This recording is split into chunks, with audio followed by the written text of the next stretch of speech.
Hi! For today's content, pag-usapan natin ano nga ba ang kaibahan ng death benefit at ng funeral benefit ng SSS. Pamilyar ka ba sa kaibahan ng dalawang benefits na yan? Unahin nating ipaliwanag ang death benefit. Ang isang SSS member, kapag siya ay nag-file na ng retirement sa kanyang pinapasukang trabaho or kumpanya, maaari na rin siyang mag-file ng kanyang retirement benefit sa SSS. Ito yung simula ng pagtanggap niya ng kanyang monthly pension.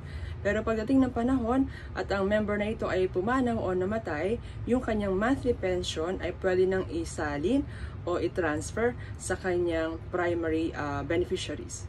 Yung kanyang legal wife at ang mga minor children nito.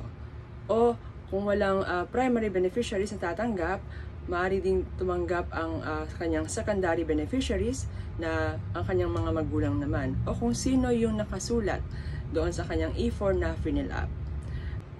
So, yun po ang death benefit ng SSS. Ngayon naman pag-usapan natin ang funeral benefit ng SSS. Ito ay nagkakahalaga ng 20 hanggang 40,000 pesos. Sino ang pwede mag-claim ng funeral benefit ng SSS? Kung sino po ang nagbayad sa funeral service ng member na namatay. Siyempre, dapat pangalan mo ang nakasulat sa resibo mula sa funeral parlor o funeral home. Kahit hindi ka kamag-anak, ay maaaring ikaw ang mag-file ng funeral benefit na ito. Dalhin mo lamang ang resibo sa branch ng SSS. Kung nakatulong ang video na ito, please like, comment, and subscribe. And thank you for watching. Bye!